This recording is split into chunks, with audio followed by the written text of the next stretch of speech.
What up, Gopher fans? You're listening to the Gopher Broke podcast. This is Kane, Rob, and Tristyn Spann-Ford. We're talking tight ends, we're talking Ohio State, and more. So be sure to hit subscribe so you don't miss any of this Gophers content coming at you weekly here at the Gopher Broke podcast.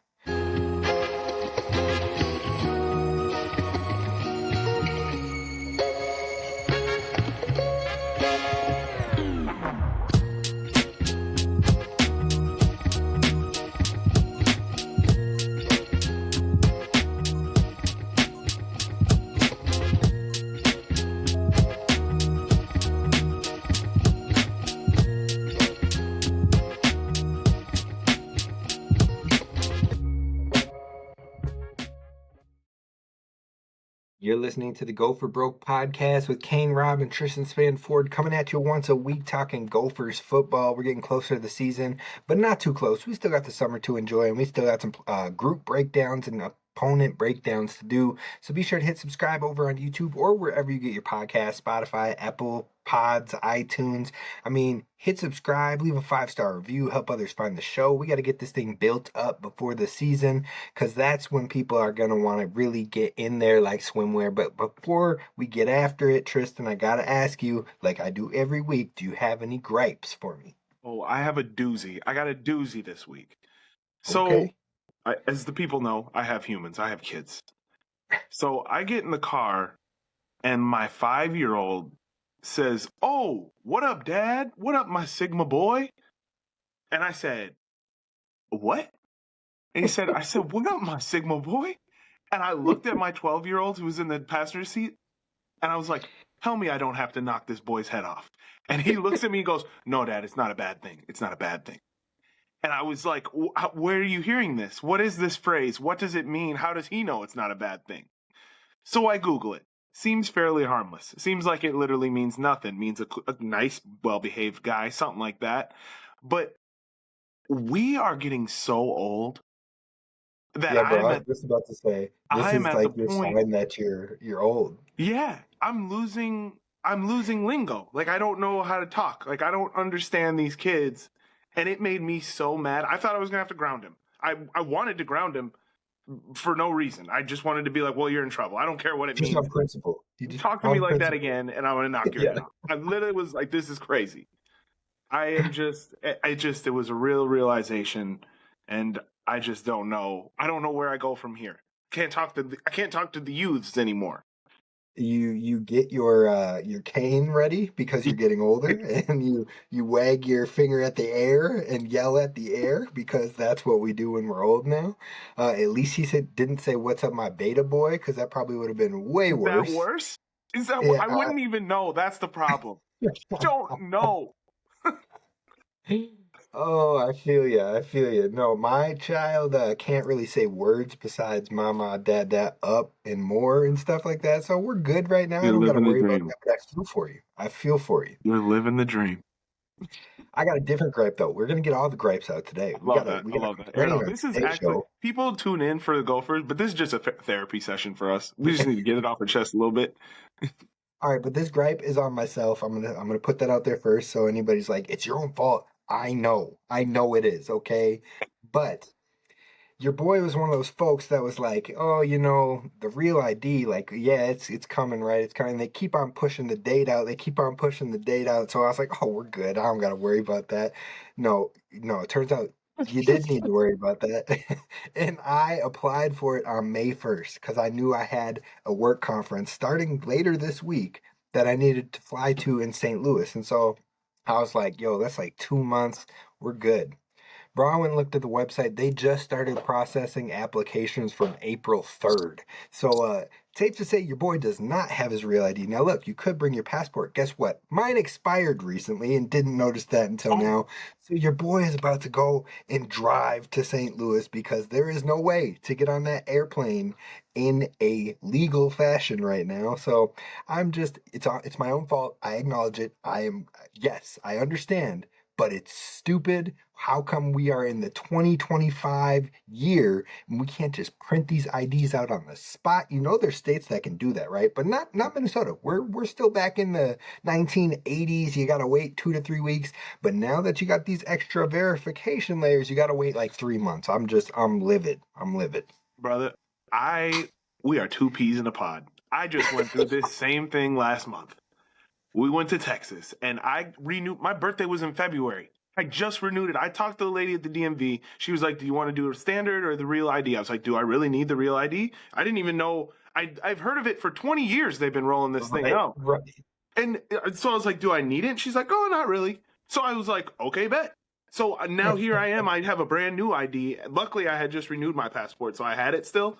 But yeah, then Yeah, they hit me with it like 3 days before we were about to get on the plane. I was like, "Why wouldn't the lady tell me that? What does a real right. ID do? It's so dumb. I can't stand it.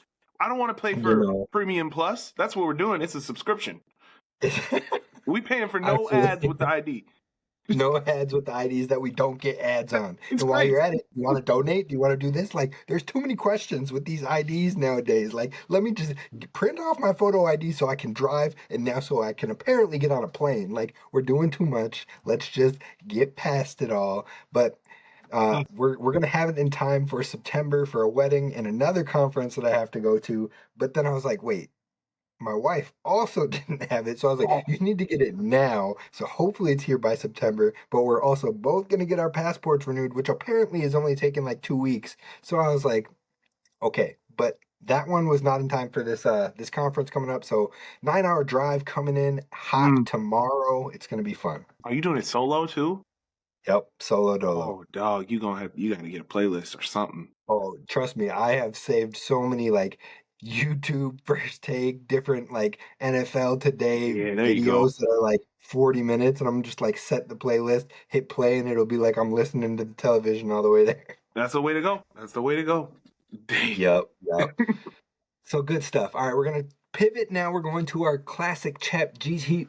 I can't even say it anymore, man. That's how you know I'm getting old. Chat GPT question of the day to kick off the show before we dive into the Gophers content. And this week's is, what song should the Gophers run out of the tunnel to in Ooh. 2025? Or if you could make a certain song that they would run out to, because like you know how what is it? South Carolina has Sandstorm, I think it Yeah. is, Oh or yeah. Yep. maybe that's Virginia Tech, and they all got these things. I mean, Wisconsin's got jump around in the third quarter. If the Gophers could have like a banger song that they're known for to run out of the tunnel, what would it be? It's crazy. When I'm thinking about it, I have all the current ones in my brain right now, so it's hard to shake those ones out. Yeah, Because right now it's still the heartbeat to the da da da da, right? yeah, Oh man, for the Gophers, it's tough because I want it to be something new and modern, but I can't say right. we're the hippest and modernest of fan bases in the Yeah, country. that's So fair. it's got That to is be something 100% classic. fair. Maybe like a old school, like a what are the like the early 2000s like rock songs? That'd be kind of fun. Like Okay. I like a song that everyone knows the words to, like "Sugar We're I Going got you. Down" I or got something you. like that. No, I got you. It's gonna be the Jay-Z Linkin Park version of "Can I Get an Encore? Do There you you want go. more?" Then you gotta. It Okay, opens with the whole stadium goes dark. They shut off all the lights, and then you hear the da na na na na na, and everyone's like, "Oh!" that would be hype. That would be hype. My kids are obsessed with Purple Lamborghini. We just have to listen to that song all the time. The third quarter song. Okay. It's just or some random point. Purple Lamborghini Yeah. Glarkus. They love Yeah. it. Yeah. I feel you. I feel you.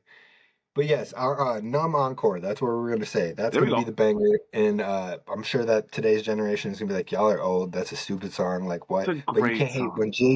when Jay-Z pairs up with Linkin Park, a rock band, and you get a banger, and you can have that known intro, just the music right away, you know, right when it hits and the music or the lights drop, you know what time it is. That's what Yep. makes it hype, you know what I mean? So that's what I'm with that one. I like that. I like that.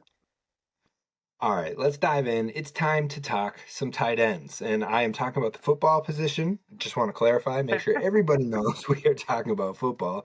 But you are going to be our tight end aficionado because, I mean, we can't not give you some sort of title when your brother is Brevin Spann-Ford. It's And fair. so it's time to get into the current room because Brevin is a Cowboy. You see Tristyn rocking the Dallas hat. There's a reason for that. It's not just because he came out of nowhere with Dallas. We got love, we got family over everything. So we're rocking the Dallas hat. I'm sure he's got probably what, at least like 6 Dallas hats by now. I feel like I've Oh caught yeah. different ones here and there. So Oh you're yeah. I got like definitely, 6 of these in different colors. He just came home with yeah, a box of them one weekend. He's like, yeah, "Which one do yeah. you want?" That checks out. That checks out. I feel that. So I'm weird. I'm here with it. I've been telling myself, even though you're a Packer fan, and people who haven't listened to the show or don't know me, they're probably like, "What? You're a Packer fan?" We're gonna get past that for right now, okay? Mhm. Even though I'm a Packer fan, I still would rock the star for Brevin Spann-Ford. So I'm gonna have to invest in a hat at some Let point. me tell you, it is Oh, still very difficult to put that Dallas Star on. Now, I have these Dallas hats. They're pretty yeah, neutral, right? yeah, yeah. I have 2 actual Cowboys t-shirts that I have yet to wear outside of my home. It's like the And I pajama and pants. I You don't can't put wear them like, on until the game starts. yeah, yeah. And then I have one Dallas sweatshirt that's really neutral too. It's just black and it looks really cool. That I will wear. But it's still Okay. hard. It's still hard, but I love my brother, so I have no choice. Family over everything. Dallas Exactly. is getting someone in your house, in your family lineage paid. Whereas, like, I know you Exactly. love Minnesota through and through, but in the end, ain't nobody making a check from the Vikings right now. Now, if Bremen goes to the Gotcha. Vikings, you're all in. You're going bananas over here. Oh You're yeah. rocking purple every day. Oh yeah. I mean that's I look where we are now with my Gopher fandom. That's all breath. That's all breath. So maybe I'll get a few years from now. Maybe me and you are doing a Cowboys and Gopher podcast. Not Hey, hey. not happening. Won't do Well, you it. know what? The thought has been put out there. We'll have to come back to it. It'll probably be rejected, but we still got love for Bremen It's fine. Spanford. Hey, Anyways, I'm just an ideas man. You know that. I'm just an ideas man. I have zero execution. I just toss the ideas out there. If they stick, they stick. that's okay. We got the execution coming in now, talking about our tight ends on the roster. The first one that obviously is we are going to talk about is Jameson Gears because I think he is for sure the written down tight end one. I think the only thing that is probably stopping that from happening is either injuries or if some young dude just really came out like on one in the fall and just like made a name like I'm about to be an All American type dude. But I don't see that happening. So Jamison Gears, very likely the tight end one to start the year. How do you feel about Jamison Gears now? Just for fans to remember, last year, I feel like it felt like he did pretty well last year overall. But if you look at the numbers, I mean, like it wasn't bad, but it wasn't great. He had 28 receptions, 290 yards, and 4 touchdowns. PFF graded him as average throughout most of the year. He also had 5 drops, and then he had that one brutal fumble in the Rutgers game that basically flipped the game there at the end. But otherwise, I feel like he held his own. He had a few trick plays this year. I mean, we had the fake tush push that went out to him on a pass deep. So, how are you feeling about Jamison Gears being the tight end one for another year here with the Gophers? I'm actually kind of excited about him. He's been here for a long time. Like he knows the playbook. He knows the playbook really well. And he's got size to him. Like I really think he could have a really successful year, especially like as I was kind of going over the list of all the other tight ends in the Big Ten. I know we'll talk about that in a little bit, but as I was looking through the list, like I mean, his name's mentioned on a few of them, and I actually think he will have a solid season, especially with the younger quarterback or new quarterback. Like he's there for check downs and dump offs. That's a big thing for tight ends and new quarterbacks. So I Mhm. think he might actually show some flashes. I'm actually really excited about him. As I'm looking at the other position groups that we've been looking at, I'm actually super duper excited for him. Yeah, yeah, no, I feel you. I feel like it's his job and his job to Yeah. lose by a mile. So he's definitely hopefully going to build on what he did last year. Bro, if you give me like 450 yards and maybe the same amount of touchdowns or maybe one or two more, 5 or 6 touchdowns, I'm calling it good. Like, I love it. Love to see the increase in production. And I just feel like overall he can be a solid guy. The next dude on the depth chart, now my heart wants to say Pierce Walsh, but I can't do it.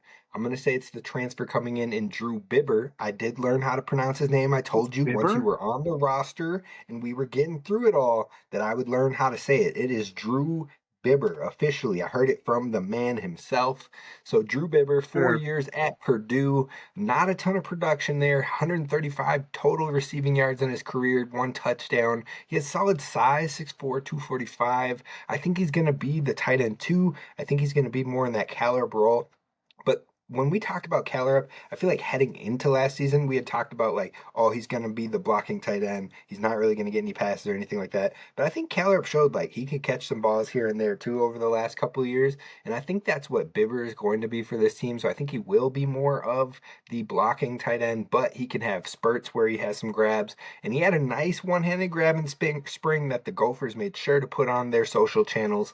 So if he can flash more and more of that, then maybe you could have some more love from Gopher Nation as a pass catcher. But how are you feeling about Drew Bibber? No, that's you kind of hit the nail on the head. I was kind of well looking at the room first of all. I mean, Pierce Walsh has got to get some reps this year, right? He got to get some I reps. think so. I think so. It's an empty room if he don't got There's reps next a year. So there's a I lot of guys, but not names you recognize. yeah, exactly. So but yeah, I think that you can expect exactly what you described out of him. Like especially coming in, kind of in rotation with Gears. I see him doing a lot of blocking, being a solid vet. I mean, they're the same age. They have the same amount of experience. I mean, but Jameson just has the job. Mhm. It is his job to lose. But I'm excited. Bibber, not my favorite last name ever, but I we feel can that. work with it. Yeah. If he lights it up, Bibbs? Bibbs? Do people call him Bibbs? That's not a bad Bibby, nickname. bro. Let's get Bibby. We got it like Mike Bibby. We got to make it happen, you Yeah. know? I feel it, but next guy I want to bring up, again, not going to be Pierce Walsh. We're going to get there, but Frank Bierman. I think he's a name that Gophers fans at least need to put into their vocabulary. He is a solid pass blocker. He got on the field a little bit last year, but he holds his own in pass blocking and run blocking. And we saw him take traditional snaps as a fullback in the spring. So I do think the Gophers are going to try to work that in. And then, of course, I mean, last year I think he was like number 85, changed the number. We're rocking 44 this year. So fullback fashion, I That's a think he's fullback. going to get ready. Yep, he's getting ready to get some real fullback looks. I don't think you need to worry about any passing production much from him, but I think he is going to be some fullback looks to help this run game. I think that's a perfect way. That's what I play him too. Yeah, I was kind of trying to look at, what he's done in the past. It's so tough with this room. This is a Yeah, room that doesn't yeah. have a lot of snaps under its belt. But yeah, No. like as far as the running game goes, it could be huge for him this year, especially with the way our running back room looks. Like we're gonna lean on that. So I think that could be a huge spot for him. Yes, sir. Go be that lead blocker. Go be that impact blocker. Just take up one person, let Mm-hmm. Darius get that wiggle and get that extra yardage for the touchdown. Now we're gonna get to Pierce Walsh and the young guys. So there are four young guys in this tight end room that I all think that people are hoping to see as the next guy, but we just don't know who it's gonna be. Pierce Walsh is my call for it. I've been talking about him for about a year and a half, a year now. He looked really nice last spring. He looked really nice early in the fall. Then he got hurt and he was injured for the entire season. Now, I was super convinced that he was going to get snaps last year. He was making plays, he was making grabs. He had good timing with Max, he had good timing with Drake Lindsay. And I was just like, yo, this dude is going to be on the field. Then injuries happen. So technically, I think he can get his medical red shirt, which means he could still have 4 years of eligibility left. But I think he's more of a receiver than a blocker. So I think that he's really either waiting for Jamison Gears to have a breather or he's waiting for Jamison Gears to graduate so he can really step into that role. But I'm super excited by him. And then the other names Jacob Simpson, Julian Johnson, and Sam Peters. All of them recruits in the last couple of years. Sam Peters went to Maple Grove. The other two are out of state. Julian Johnson is 6'6", 240 pounds. He's from Illinois, and dude has hops. He was a high jump champion in high school, so he can jump out the gym. You love to see that, especially at 6'6", 240. He could compete for a role in 2026. Jacob Simpson is a guy that he was a high recruit, almost a 4-star from Iowa, and we pulled him away from Iowa. We pulled the tight end away from Iowa. I mean, that's got to be a win in some capacity. So I think that Simpson could battle with Pierce Walsh to try to be the TE1 in 2026. barring a big transfer coming in. And you know what? We got to show a little bit of love for Jacob Simpson because he is rocking that 8-8 on the field, number Love it. 88. Love Gotta it. show some love on that front. No, yeah. Sam Peters was a guy I read over just because he's the in-state guy. So I mean, that would be awesome to see him be electric. But I Mhm. love cheering for all the in-state recruits. I didn't know anything about them other cats. But 6'6", 240, was that Simpson Yeah, or is that that was Johnson. That was Julian Johnson. Johnson?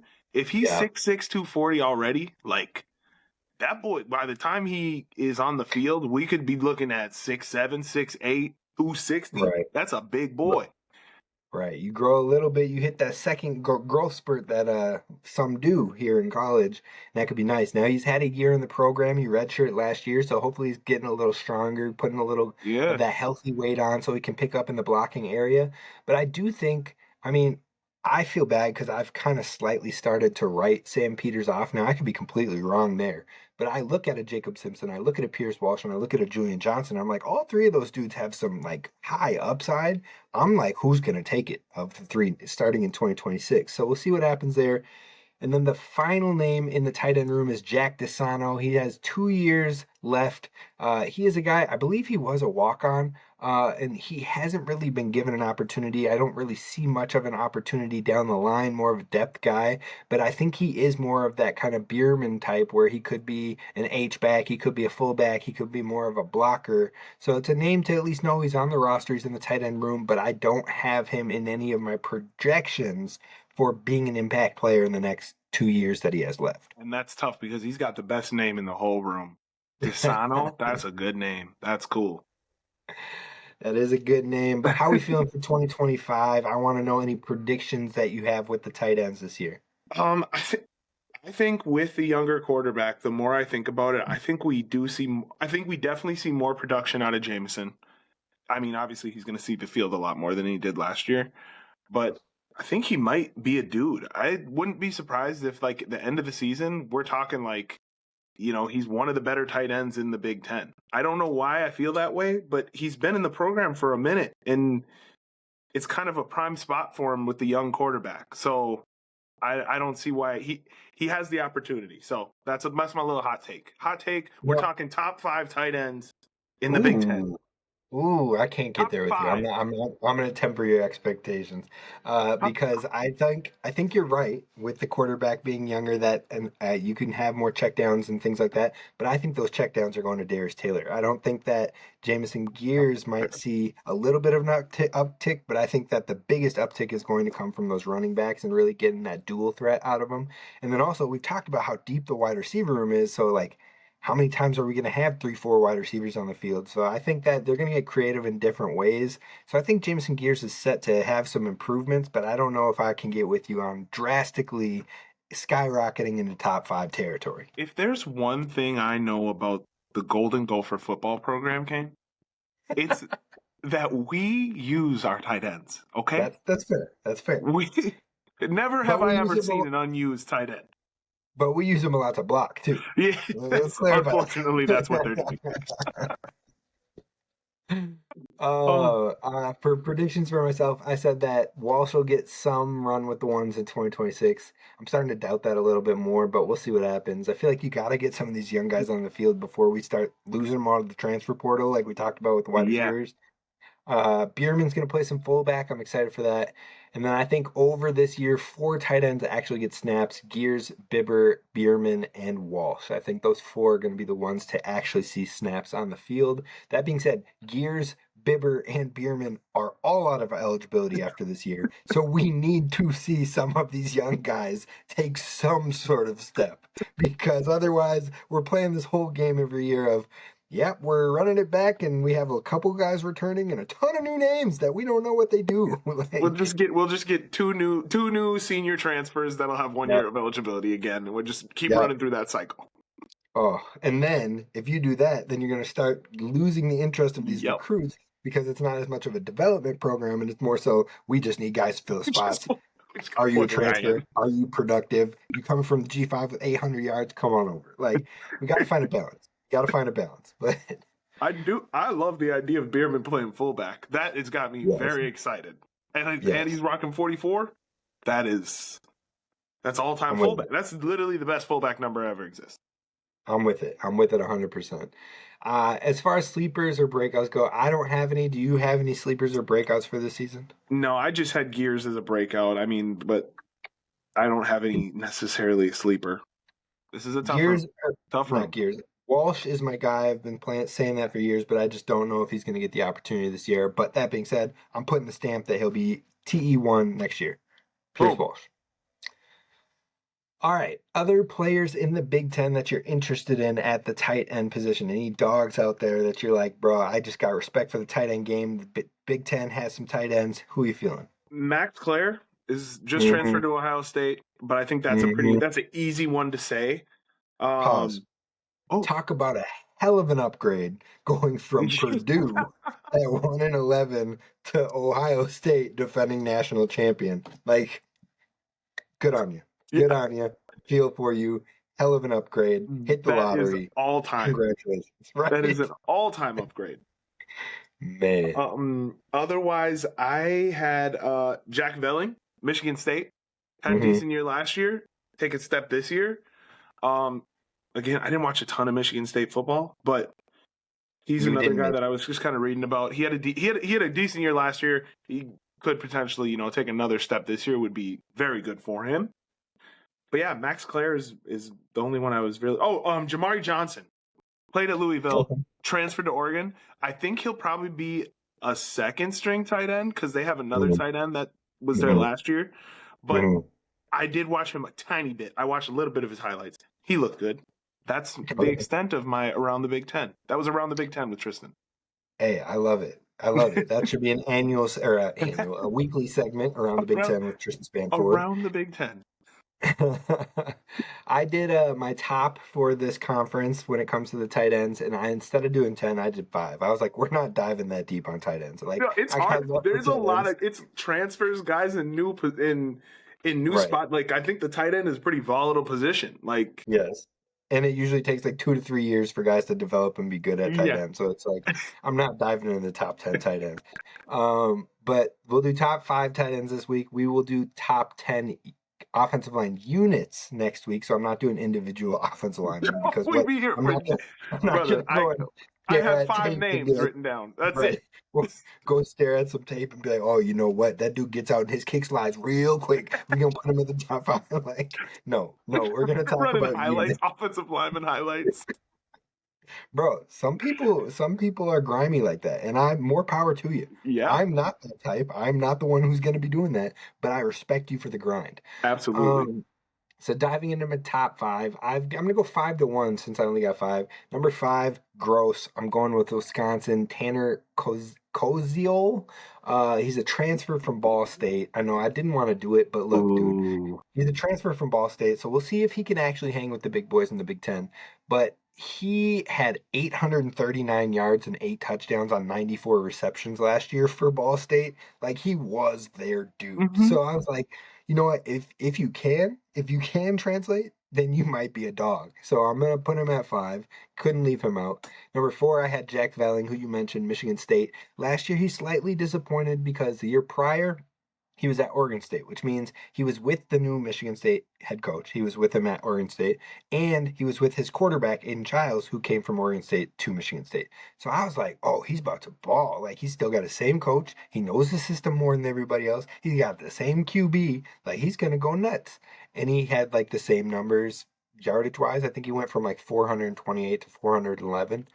But touchdowns wise, he went from 8 touchdowns as a sophomore at Oregon State to 1 touchdown as a junior at Michigan State. So we need them touchdowns to tick up. I think he's got some upside, like you said. I think he could be a good guy, but let's get those touchdown numbers going back up. Number 3, I've got Kenyon Sadiq. He is the Oregon tight end that you Yep. mentioned. He was the tight end too last year to Ferguson, who got drafted by the Rams, and I think he was the dog.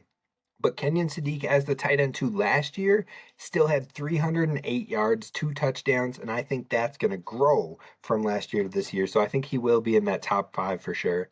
Then we got Luke Reynolds at number 2, Penn State.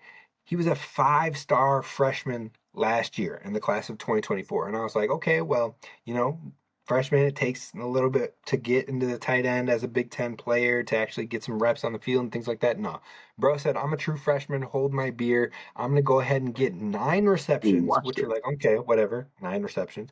111 yards and a touchdown as a true freshman. I was like, okay. And now Tyler Warren, who just had what, like 1,200 receiving yards, was the number one option as the tight end for Penn State, was a running back, was a quarterback. Like Played now everything. you get his snaps.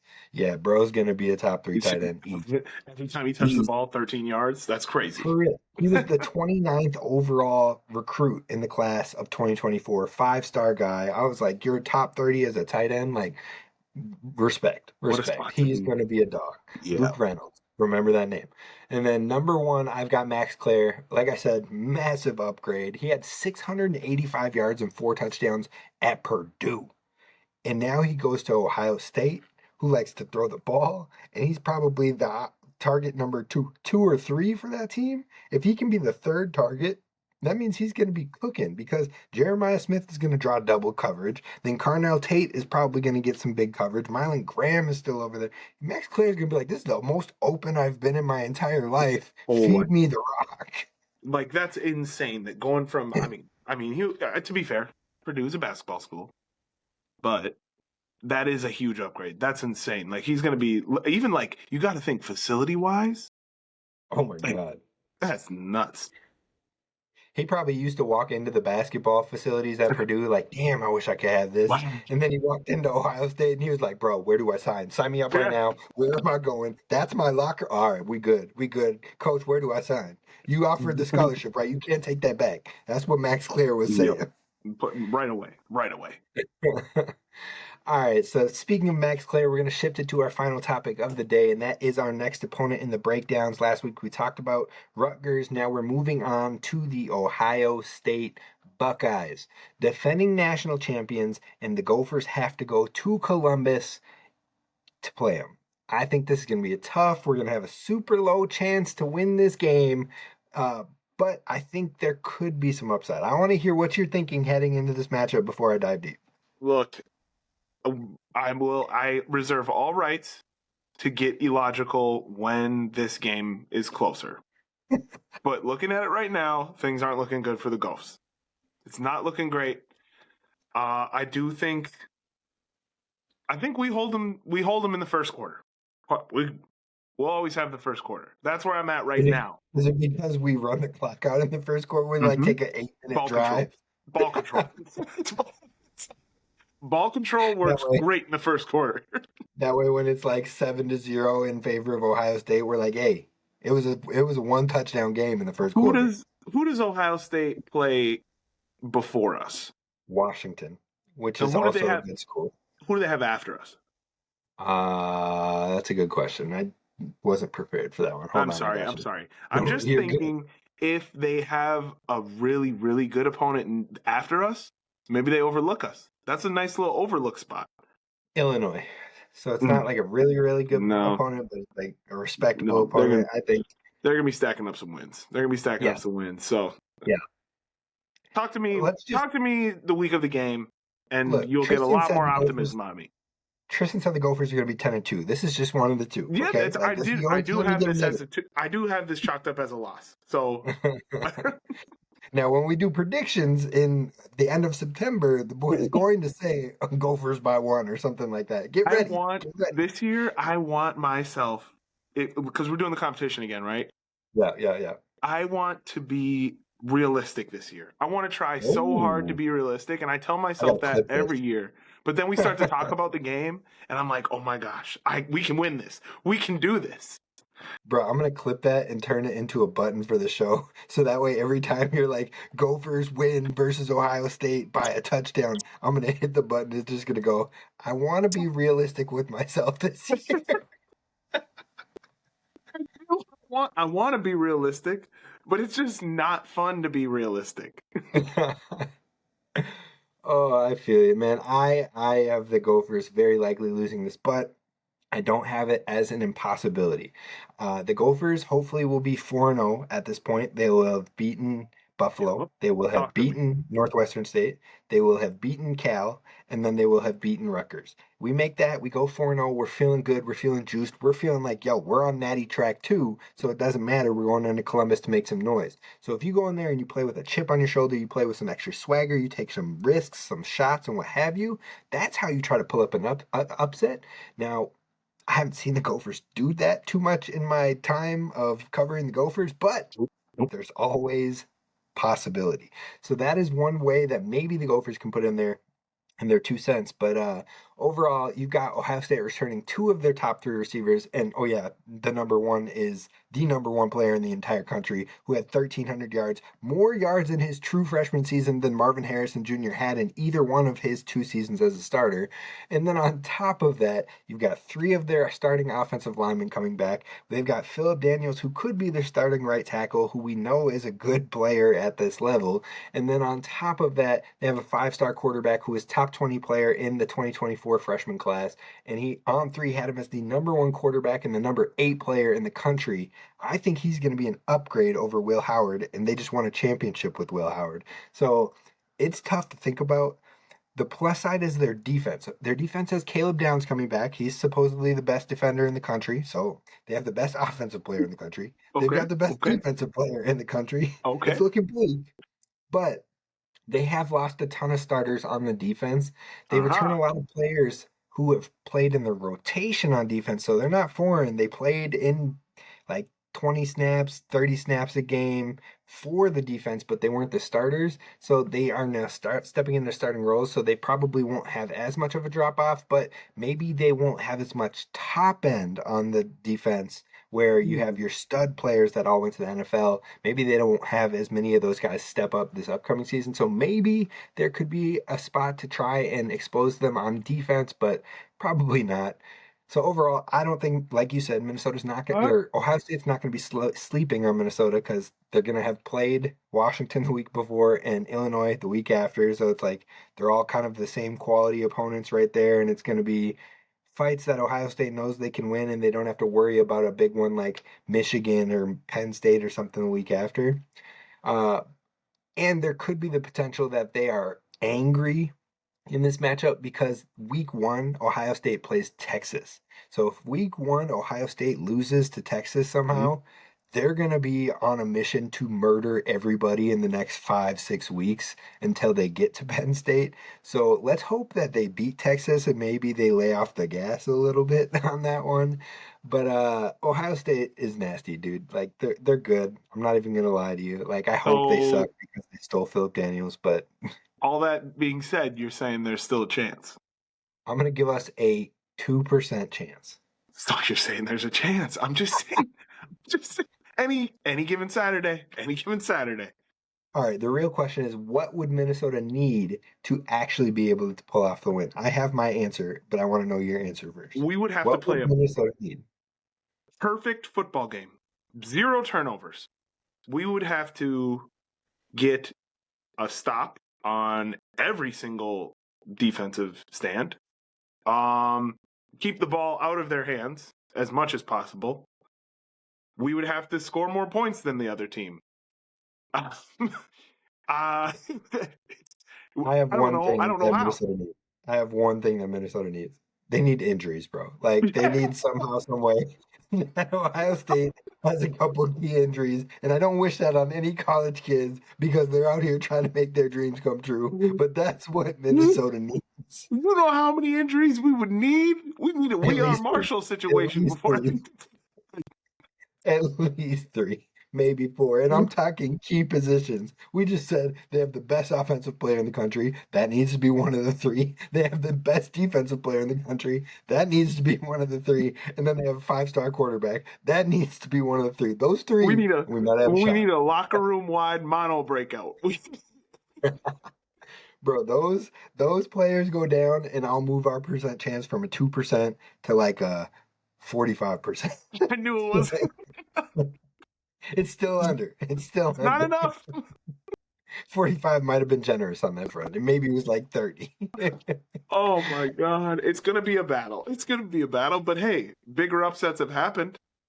That's fair. There have Bigger been upsets have worse upset. happened. I mean, Northern Illinois beat Notre Dame last year, and Notre Dame ended up in the championship game. So there have been bigger upsets.